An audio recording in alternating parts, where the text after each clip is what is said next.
Hi, I'm Nick and this is the TbT channel. This is the third and final how to tune your Diana side lever video, where I'm going to put it back together. You're going to have to use your imaginations with this one because, as you all know if you've watched the other two, this is a gun from a gun shop that's been sent to me for repair, which I can't repair because it's actually the trigger unit that is broken. And with a broken trigger unit, I can only repair it once I've got the trigger. And because the customer needs to be contacted and blah, blah, blah, blah, blah, blah, blah, I'm just going to rebuild it with a duff trigger with the original parts back in it because the customer doesn't want to spend any more money than necessary. So we'll deal with it, but I will show you how, excuse me, to put it back together. Now, first thing we need to do is locate our compression tube. Do you know what? It was hiding from me. I found it though. Here it is. In the last video, when I left you in the last video, I was showing you why we have the deep flange on our maxi kit or maximizer kit, the Magnum kit, 19 foot-pound straight out the box. We have our piston, we have our compression tube. The first thing we need to do is put our compression tube back in. Now you'll remember from when we took it apart that our cocking arm connector rod thing there is held in place by this little grub screw which goes down through this hole here, holding it in place. So we need to make sure when we put the compression tube in that we put it in the right way so that the little hole for the grub screw is facing out towards there. And what we want to do, I am going to lubricate this because it needs lubricating. I'm not going to put one of my kits in it, but we're going to do this. So bum slide all along the bottom of the compression tube. Doesn't matter if you put a little bit too much because this is outside of the line of fire. It's not going to detonate and it's not going to diesel. It's just going to protect. So there, you don't want any on the top side, you see, because it will look mucky.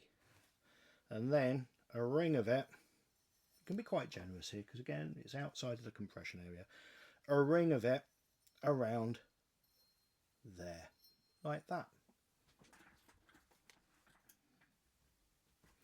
So that now slides in the right way up into the gun. And what we have to do is give it a push with the rod because it's not going down far enough. There it is. Bring it up into position by pushing down the anti-bear trap. That's enough. Put our arm, it's the hinged part, this part here that goes in. It doesn't matter which way round because it screws, this little screw thing screws into the compression tube and just passes through this arm. So he goes in there. My little grub screw goes in there, and then we get our 2.5mm Allen key and screw it down. I could do the beginning of this by hand, but not very far.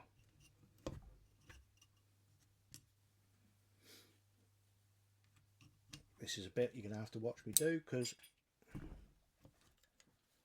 Monday morning, so you can tell it's Monday, can't you? Not had a cup of tea brought down yet either, just saying. Yeah, this has to go all the way in, otherwise we won't be able to do the rest of the rebuild. When it comes to putting the spring in, I am going to use one of mine because it's easier than putting it back together with the original spring, because our spring, although it is a lot more powerful, is also shorter.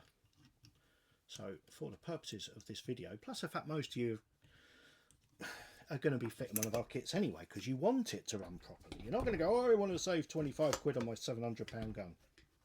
I don't get it. I don't get it. Right, that is on. Hurrah. Next, we need to get our piston. I'm going to lubricate the piston with a bum slide what we're going to do is put a nice amount around the skirt of this, okay, because that's where most of the wear will happen, or at least would happen if you didn't have the bum slide. And then we're going to move it up, all up the piston, all around it like this. Bum, bum, bum, bum.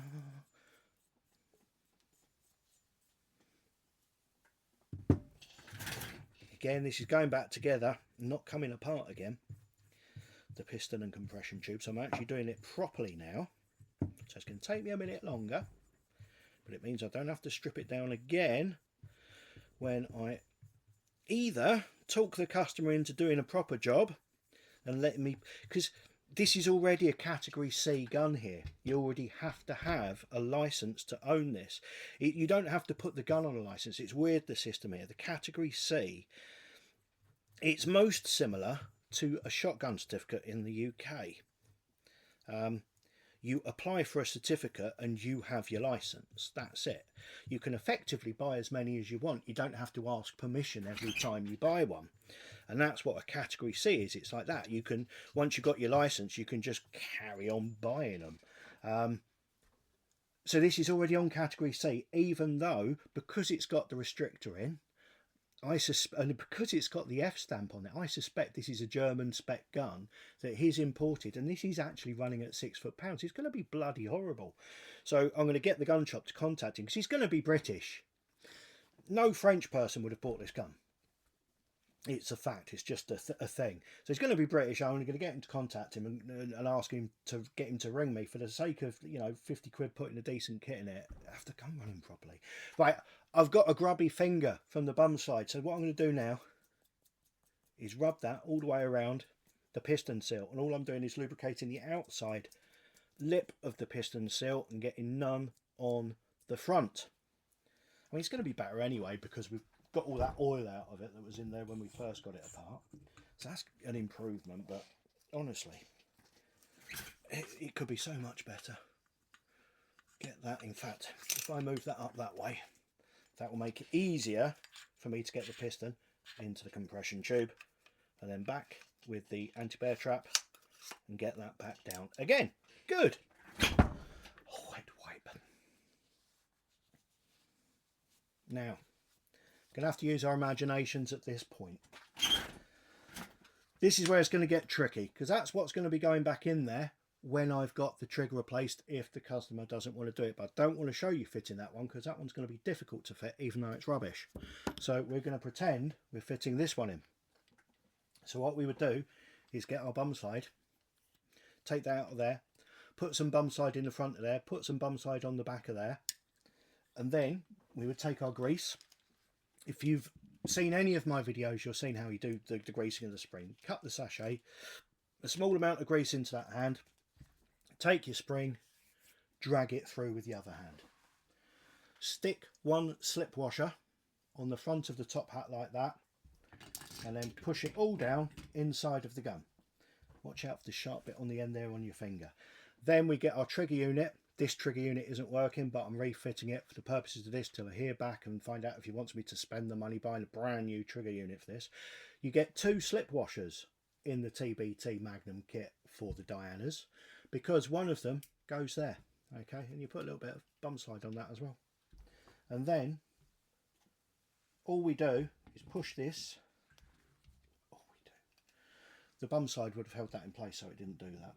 Push this into position here, and then we get our 2 pins which hold the spring tension. Oh, my shoulder.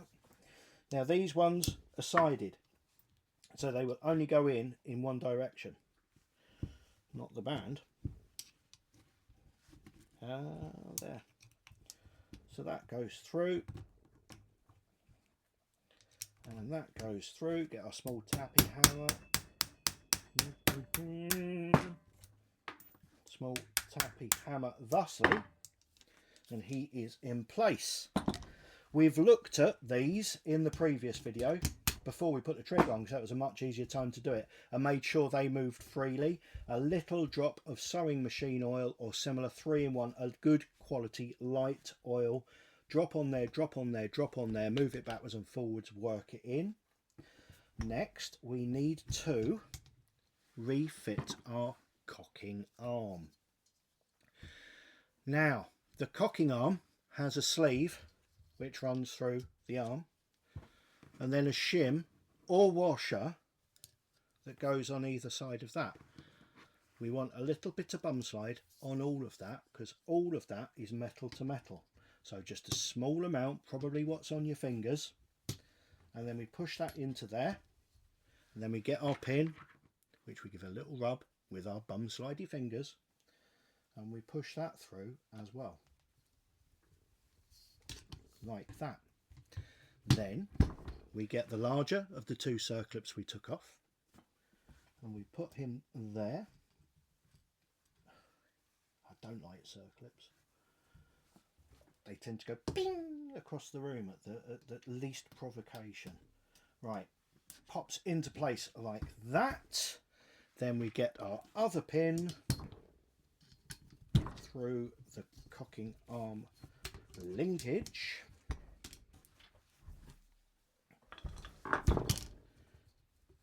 Here.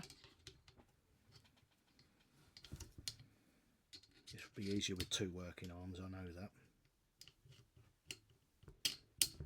And we get our other circlip and we put him on there. Like that. And that's it. Now, you'll see that arm isn't returning.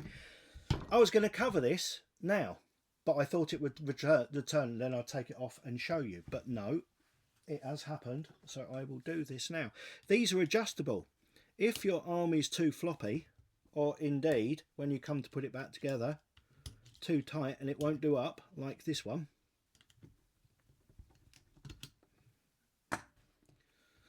circlip, it is adjustable, and it is adjustable in length by turning it. Okay, so turn it all the way in, pop that pin through,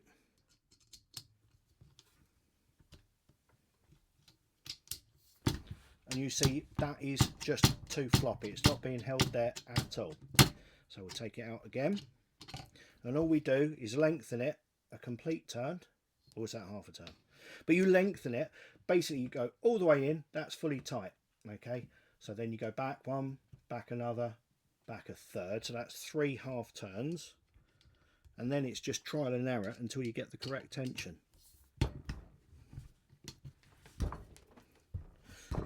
Three's too many.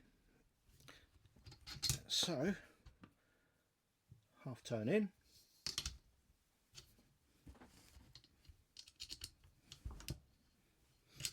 now Dianas are good guns, they're well made, but they don't come apart and go back together quite as easily as a Virarc, or especially an Air Arms.